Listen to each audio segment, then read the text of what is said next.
This is Revathi. Welcome back to అందమైన కథల పొదరిల్లు.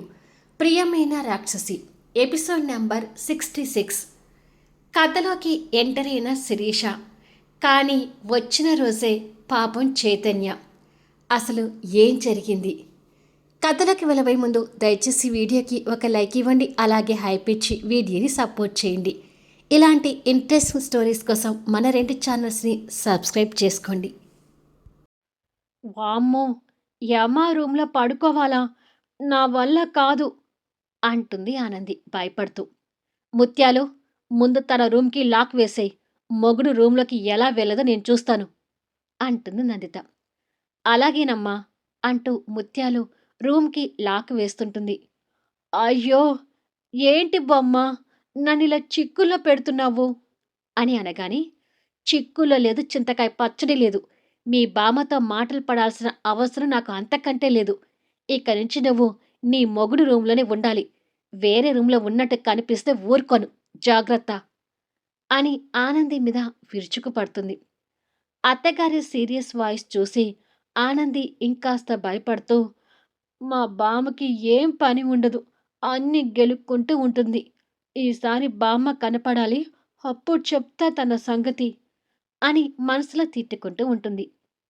ఆనందిని మొగుడు రూంలోకి వెళ్ళమనడం చూసి ముత్యాలు సంతోషపడుతుంటుంది. ఏంటి ఇంకా ఇక్కడ నిలబడి చూస్తున్నావు? నీ మొగుడు రూంలోకి వెళ్తావా లేదా అంటూ గట్టిగా కసిరిస్తుంది. వెళ్తాను అన్నట్టుగా భయంగా తల ఊపి చేతిలో ఉన్న బొమ్మని ఇంకాస్త గుండెలకు హత్తుకుంటూ చిన్నపిల్లలా భయపడుతూ స్టెప్స్ ఎక్కి పైకి వెళ్తుంటుంది. తను లాక్ తీయమన్నా కూడా నువ్వు ఈ రూమ్ లాక్ తీయకు ముత్యాలు. తను వేరే రూమ్‌లో ఉండటానికి ఇక వీల్లేదు అని నందిత ముత్యాలకి కూడా గట్టిగా వార్నింగ్ ఇస్తుంది. సరే మేడం, రేపు మేడంకి సంబంధించిన సామాన్లు, బట్టలు అన్నీ పైన రూమ్‌లోకి షిఫ్ట్ చేసి మళ్ళీ రూమ్‌కి లాక్ వేస్తాను. ఇక ఆ రూమ్ ఓపెన్ చేయను అని అంటుంది. మంచిది అని చెప్పి నందిత కోపంగా వెళ్ళిపోతుంది. తను వెళ్ళిపోవడం చూసి ఎవరూ చూడకుండా ముత్యాలు దమయంతి గారికి ఫోన్ చేస్తుంది. అక్కడ ఏం జరుగుతుందో తెలుసుకుందామని ఆతృతలో ఉన్న దమయంతి గారు ముత్యాల నుంచి ఫోన్ రాగానే టక్కున లిఫ్ట్ చేసి, చెప్పు ముత్యాలు, ఏం జరుగుతుందక్కడ అని అడుగుతుంది. మీరు మీ కోడలు గారిని భలే బెదిరించారమ్మా.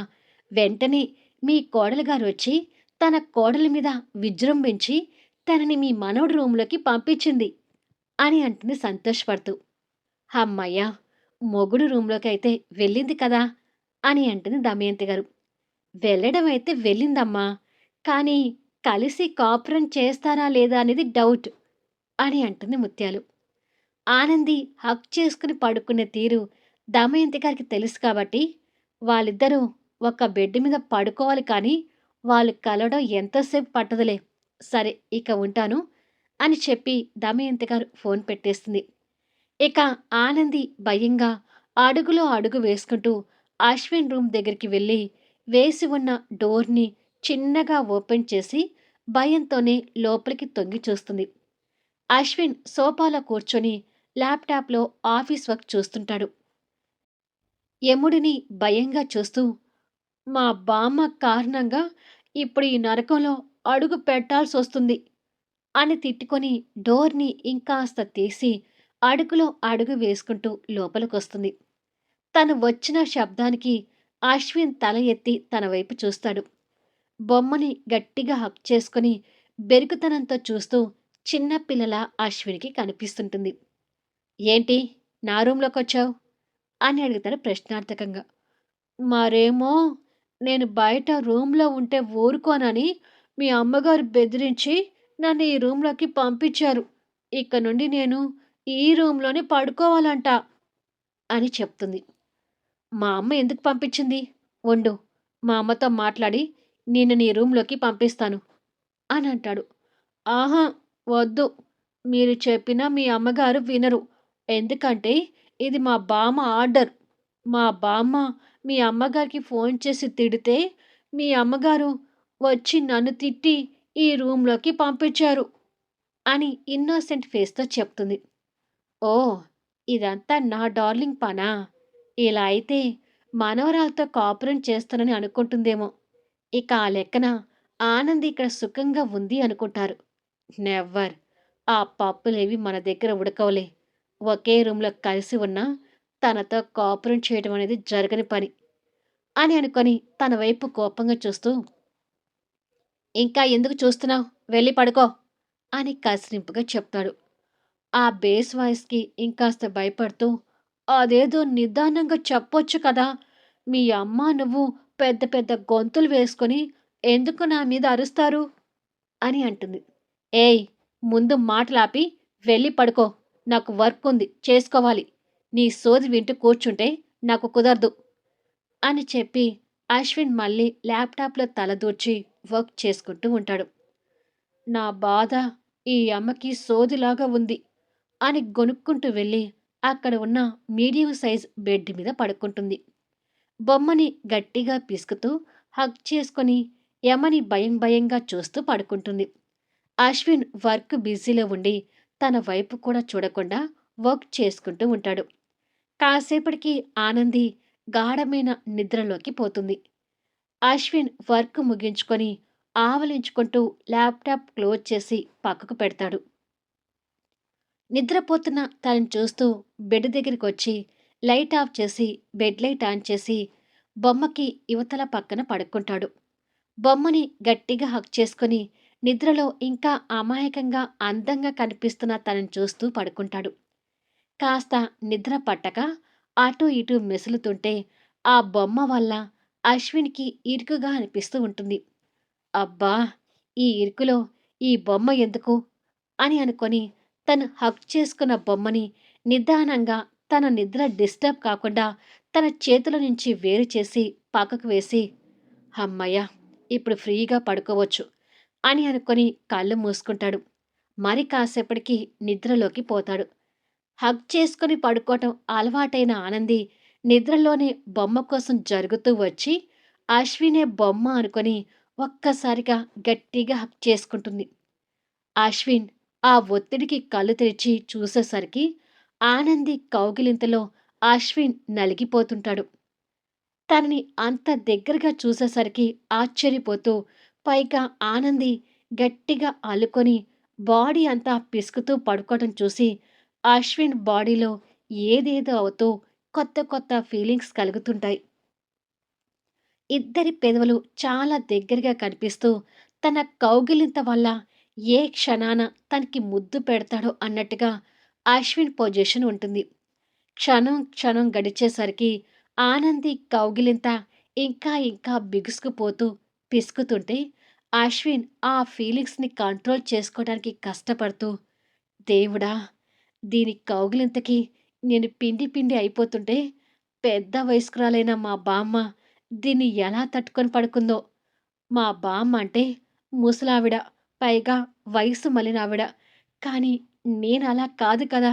దీని దగ్గర ఇంకొక 5 నిమిషాలు పడుకుంటే దీంతో కమిట్ అయిపోయి సంసారం మొదలుపెట్టేలాగా ఉన్నాను అని అనుకొని భయపడుతుండగానే ఆనంది అశ్విని ఇంకాస్త దగ్గరికి లాక్కొని గట్టిగా హక్ చేసుకుంటుంది. దాంతో అశ్విన్ పెదవులు వచ్చి ఆనంది పెదవులకి టచ్ అవుతాయి. నిద్రలో ఉన్న ఆనందికి అవేమీ పట్టవు కానీ అశ్విన్‌లో మాత్రం తన పెదవులు తగలగానే ఒంట్లో కరెంట్ పాస్ అవుతూ, వామ్మో! నేను దీని దగ్గర పడుకుంటే ఖచ్చితంగా కంట్రోల్ తప్పుతాను అని అనుకొని తన కౌగిలి బందీఖానా నుంచి నిదానంగా బయటపడే ప్రయత్నం చేస్తుంటాడు. కాసేపటికి తన నిద్ర డిస్టర్బ్ కాకుండా తన కౌగిలింత నుంచి బయటపడి ఆ స్థానంలో తిరిగి మళ్ళీ బొమ్మను పెడతాడు. ఆనంది ఆ బొమ్మని గట్టిగా పిసుకుతూ హగ్ చేసుకుంటూ పడుకుంటుంది. హమ్మయ్య! బయటపడ్డాను అని అశ్విన్ రిలాక్స్ అయ్యి ఇక ఆ ఇరుకులో పడుకోలేక బెడ్ మీద నుండి లేచి అప్పటికే నొప్పులు పట్టిన ఒళ్ళుని విరుచుకుంటూ, వామ్మో! జిమ్ బాడీ అయినా నా బాడీని తట్టుకోలేకపోయింది. నా డార్లింగ్ దీని కౌగిలింతని ఎలా భరించిందో అస్సలు అర్థం కావట్లేదు అని చిలిపి కోపంగా తనని చూసి తిట్టుకుంటూ ఇక అక్కడ పడుకోలేక సోఫా మీదకొచ్చి పడుకుంటాడు. రాక్షసి! నీ వల్ల ఈ సోఫాలో పడుకునే పరిస్థితికి వచ్చాను.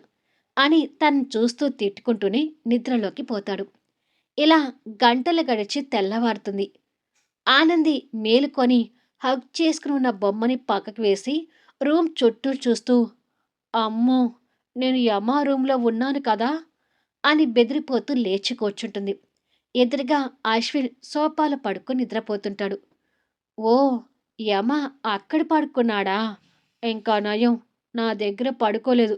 లేదంటే భయంతో చచ్చేదాన్ని అని అనుకొని అంతలోనే నీరసించిపోతూ, ఏంటో ఆనంద నిలయంలో అయితే మా మామయ్య కాఫీ కప్పుతో వచ్చి నన్ను నిద్ర లేపేవాడు.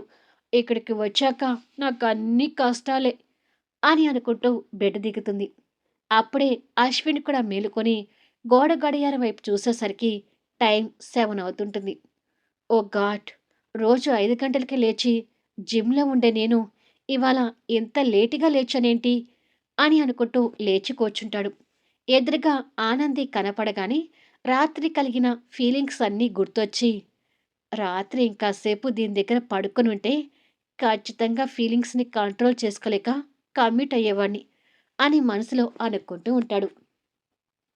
ఏంటి అమ్మా! నా వైపు అలా చూస్తున్నావు? అని అడుగుతుంది అమాయకంగా. ఏంటా? రాత్రి నాకు నరకం చూపించావు తెలుసా? అని అంటాడు. యముడివి నువ్వైతే నేను నీకు నరకం చూపించడం ఏంటి? అయినా నేనేం చేశాను? అని అడుగుతుంది. నువ్వు వేరే చేయాల్సిన అవసరం లేదే. నిద్రపోయేటప్పుడు నీ కౌగిలింత చాలు నేను నిన్ను ఏదో చేయటానికి అని మనసులో తిట్టుకొని, ఏం చేయలేదులే కాని వెళ్ళు కిచెన్‌లోకి వెళ్ళి నీ పని నువ్వు చేసుకో అని చెప్పి టవల్ తీసుకుని వాష్‌రూమ్‌లోకి వెళ్తాడు. ఏంటో ఈ యమ ఏం మాట్లాడుతున్నాడో నాకు ఏమీ అర్థం కాలేదు. నేను యమకి నరకం చూపించడం ఏంటి? అని అనుకుంటూ ఆనంది బయటికి వెళ్ళిపోతుంది. అదే సమయంలో blue colour jeans, light pink colour top ధరించి, అందమైన ముఖానికి లైట్ మేకప్‌తో కనిపిస్తూ, కళ్ళకి అందమైన గాగుల్స్ ధరించి, లీవ్ చేసిన సిల్కీ హెయిర్‌ని రబ్ చేసుకుంటూ, ఎయిర్‌పోర్ట్ నుంచి ట్రాలీ బ్యాగ్‌తో ఓ స్టైల్‌లో నడుస్తూ శిరీష కథలోకి ఎంటర్ అవుతుంటుంది. డ్రైవర్ వినయంగా తనకు ఎదురుగా వెళ్ళి, గుడ్ మార్నింగ్ మేడం అంటూ తన చేతిలో ఉన్న లగేజ్ తీసుకుంటాడు. గుడ్ మార్నింగ్ అని గంభీరంగా చెప్పి కళ్ళకున్న గాగుల్స్ సరిచేసుకుని 2 చేతుల్ని పాయింట్ పాకెట్లో పెట్టుకొని డ్రైవర్ కంటే ముందుగా ఫాస్ట్‌గా నడుస్తుంటుంది. కొద్దిసేపటికి డ్రైవర్ కారు డిక్కీలో లగేజ్ పెడుతుంటే శిరీష ఓ పక్కన ఉండి నందితతో ఫోన్ కాల్ మాట్లాడుతూ, నేను ఇవాళ వస్తున్నట్టుగా అన్నయ్యకి తెలీదు కదమ్మా అని అడుగుతుంది. నువ్వు సర్ప్రైజ్ ఇవ్వడం కోసం చెప్పొద్దు అన్నావు కదా! అందుకే చెప్పలేదు. నువ్వు మరో 4 రోజుల్లో వస్తున్నావనే అభిప్రాయంతోనే ఉన్నాడు. మీ అన్నయ్య ఆఫీస్‌కి వెళ్ళేలోపు వచ్చి సర్ప్రైజ్ ఇవ్వు అని అంటుంది నందిత నవ్వుతూ. ఓకే అమ్మా! అన్నయ్య ఆఫీస్‌కెళ్ళడానికి ఇంకా చాలా టైం ఉంది కదా! ఈలోపు వచ్చేస్తానులే. బాయ్ అమ్మా! అని చెప్పి ఫోన్ పెట్టేస్తుంది. డ్రైవర్ తన కారులో కూర్చోడానికి డోర్ ఓపెన్ చేస్తాడు. తను టీవీగా వచ్చి కూర్చుంటుంది. మరి కాసేపటికి డ్రైవర్ కార్ స్టార్ట్ చేసుకుని వెళ్తుంటాడు. శిరీష ఇండియా రావటం అదే ఫస్ట్ టైం. అంతా కొత్తగా చూస్తుంటుంది. అలా కొంత దూరం ప్రయాణం తర్వాత రోడ్డు పక్కన ఒక దగ్గర జనాలు గుంపులుగా నిలబడి ఉంటారు. ఏమై ఉంటుందా అని కార్ డోర్‌లో నుంచి తొంగి చూస్తుంటుంది.